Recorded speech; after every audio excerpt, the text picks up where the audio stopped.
Emma Walker and her boyfriend Riley Gaul seemed like the picture-perfect high school sweethearts, the beautiful warm-hearted cheerleader and the football player, but little did everyone know that their relationship was far from perfect, and this tumultuous relationship would end up in murder.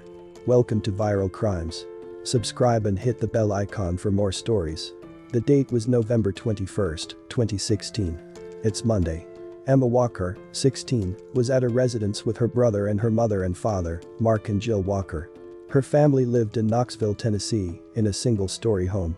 That day was a school day. Emma was a well-liked and well-behaved student. She understood she'd have to put in a lot of effort if she wanted to reach her goals of becoming a veterinarian or a NICU nurse. Emma requested that her mother Jill wake her up at 6 a.m. that morning.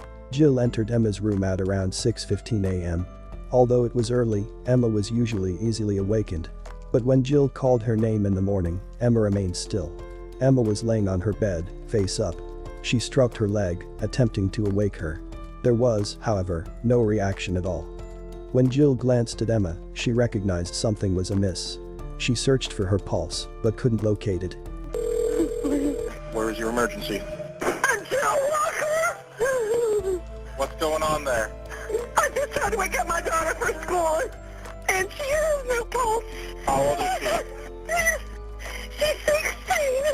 You said that she's non-responsive? Yeah. When the cops came, they deemed the residence a crime scene instantly. Emma was no longer alive. A gunshot hole was found in Emma's bedroom wall.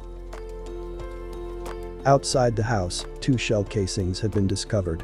A further bullet hole was discovered on the other side of the home. Because it was the same height as the second bullet hole, they assumed both rounds had been shot by the same individual.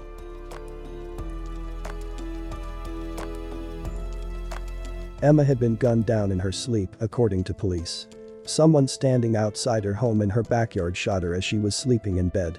The bullet, fired from a 9mm pistol, pierced a wall and hit Emma at the back of her left ear. She died on the spot. Her pillow was pierced by the second bullet. That night, no one in the house was aware that rounds had been fired. Emma's father, Mark, was awakened in the middle of the night by a noise he mistook for the sound of a door slamming. He had a glance around the home and into Emma's room, but everything appeared to be fine. Emma's relatives and acquaintances were interviewed by police to determine who could wish to harm her. Numerous times, the same name was given to the cops: Riley Gaul. William Riley Gaul, who was 18 at the time, had been dating Emma for 2 years. Their connection was inconsistent at best. They would have heated fights, break up and then get back together. They met when Emma was 14, and he was a freshman football player at Maryville College. She was a member of the cheering squad. They had a great time together and had many interests, such as paddleboarding, but as their conflicts got more regular, Emma decided to discontinue the relationship. Riley was questioned by police. He informed them that he was unaware of anybody who might wish to hurt Emma. Alex McCarty and Noah Walton informed authorities that Riley was in possession of a firearm prior to Emma's killing.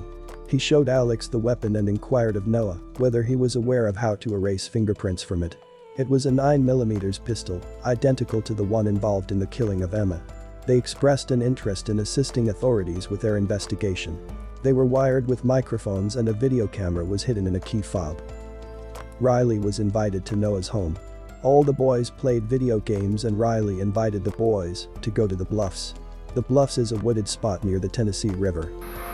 But I'm trusting you guys, with my life, because this is 70 years in jail if I get convicted of something I didn't do.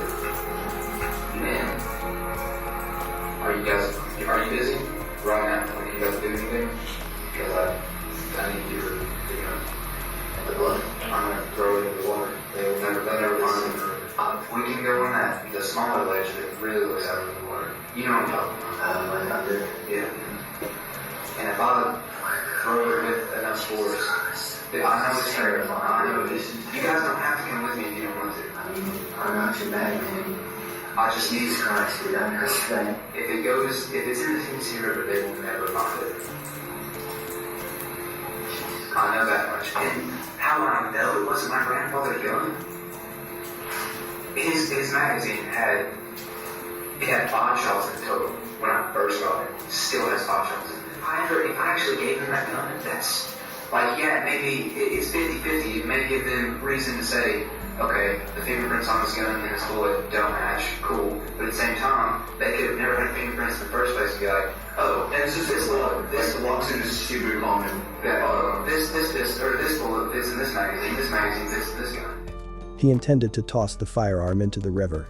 Riley said that he was frightened of being blamed for the murder, therefore he needed to dispose of the pistol. Riley's grandpa had owned the gun. He'd gotten it out of his vehicle. He revealed to Alex that he had the pistol because he feared for his life. Alex drove Noah and Riley in his car. Riley had no idea that cops were following them. Success? Bag of trash. I just threw it in there. I don't know what's in there. I just want to throw it and be done. Oh my god. What? This is a real gun. Everybody put your hands out of the vehicle now! What the? Oh my god. Leave your hands out of the vehicle! Step out of the vehicle!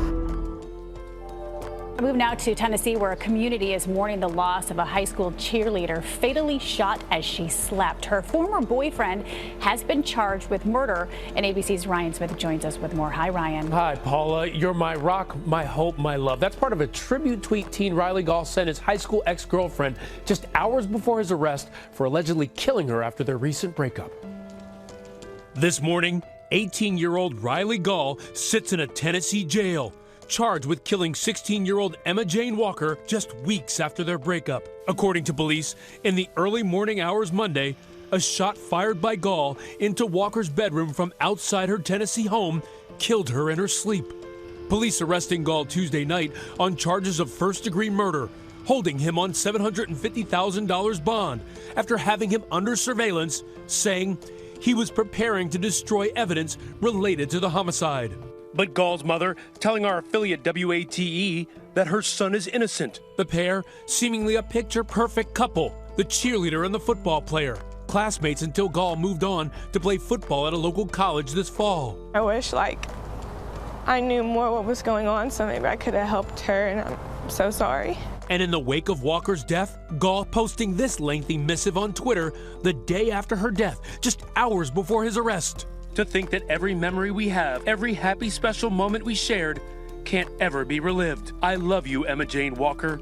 If convicted, Gaul could face life in prison, while the family of Emma Jane Walker mourns the daughter they hope will be remembered for who she was in her life, not in her death. Riley wanted Emma dead, according to the prosecution.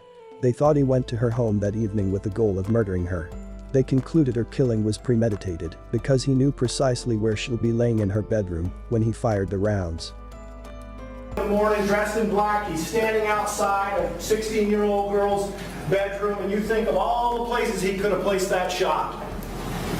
All the things that he could have done. Shoot up into the air, shoot in through the window, anywhere, but where you shot. Shot placement. Shows you an He was enraged that she terminated the relationship and had blocked his phone number and stopped speaking to him. The prosecution laid forth a sequence of events that led up to Emma's murder.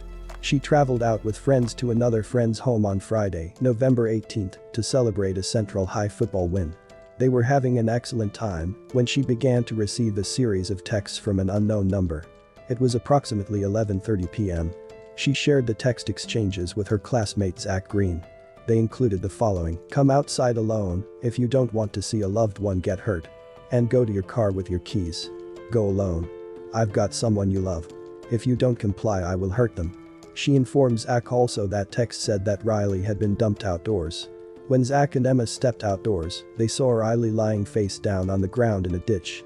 He said he had no idea what had transpired or how he ended up there.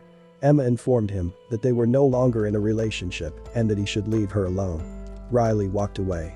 He contacted his friend Noah and informed him that he had been abducted and he was thrown into a vehicle. Noah was not convinced. Emma was alone at home the next morning, a Saturday. She noticed someone clothed all in black strolling down her neighborhood, and the same individual rang her doorbell. She texted her friends, "I'm home alone," and somebody in all black walked down my street and came to my door and rang the doorbell over and over again. I thought I was going to die. Emma then sent a text message to Riley. "I hate you, but I need you right now." Riley immediately rushed to Emma's home to meet her. She was terrified. That evening, she requested that her parents activate their alarm system. Riley attempted to call her 60 times the next day, Sunday, using a friend's phone. She was adamant about not speaking with him. She went to sleep shortly after midnight and died a few hours later. The prosecution said that Riley orchestrated such occurrences in order to terrorize and control Emma. He desired for her to feel she needed him. Riley appeared to be a nice, pleasant young man. When Emma's family initially met him, he was courteous and smitten with their daughter, but they started to see another side to him. He was a possessive person. He wasn't going to let Emma accomplish anything without him. Riley was convicted of first-degree murder, stalking, reckless endangerment, theft, tampering with evidence, and possession of a handgun during the commission of a violent crime in connection with Emma's death. A first-degree murder conviction in Tennessee carries a mandatory life sentence. Emma Walker's young life was ended way too soon. Please pray for her friends and family. Thanks for watching, and we will see you in the next video.